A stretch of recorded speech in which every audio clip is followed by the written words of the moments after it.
I need to tell you all about my Twitter fight with JD Vance. The news just broke that for the first time, the Trump administration admitted in court that they sent a father from Maryland to rot in a dictator's torture dungeon based on, quote, an error and, quote, an oversight. Even worse, the Trump administration is also arguing in court that even though they've mistakenly sent this man to a Salvadoran prison, they have no ability to bring him back. The Atlantic broke this story Monday night. The man's name is Kilmar Abrego Garcia. He came to the US in 2011 because real gang members in El Salvador were threatening to kill him. He married an American citizen, he works full-time, he's caring for 2 kids. One is a 5-year-old with autism who can't hear well or communicate. In 2019, Garcia spent a year in ICE detention because he was accused of being a gang member, an accusation based only on his Chicago Bulls hoodie and a single informant who claimed that Garcia belonged to a chapter of MS-13 in a state where he's never lived.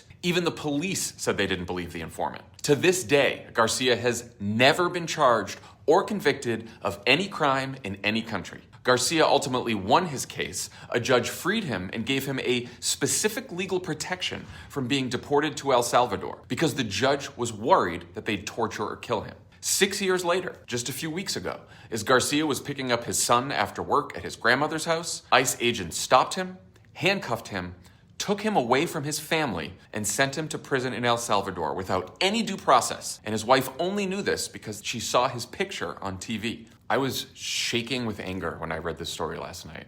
I tweeted about it. I asked if Marco Rubio or Elon Musk or JD Vance had any comment. At 1 a.m. Eastern, JD Vance wrote back. He said Garcia was a convicted MS-13 gang member, a lie, with no legal right to be here, another lie, and told me it was, quote, gross to get fired up about the government admitting that it sent an innocent man to a foreign prison. You know what's gross, JD? That unlike your own Justice Department, you can't admit that you fucked up. That you and Trump refused to call up the Salvadoran dictator who we're paying $6 million a year to jail people, some who've committed no crime, and ask him to release Kilmar Abrego Garcia. Or Andre Romero, the gay Venezuelan makeup artist who's also been wrongly imprisoned. Or any of the more than a dozen people you've now sent to be starved and tortured based on nothing more than a few suspicious tattoos. That's fucking gross. And people need to speak up. Call your member of Congress. Ask Democratic politicians to speak up. Because if JD Vance and Trump get away with this, it will not stop with immigrants. It almost never does.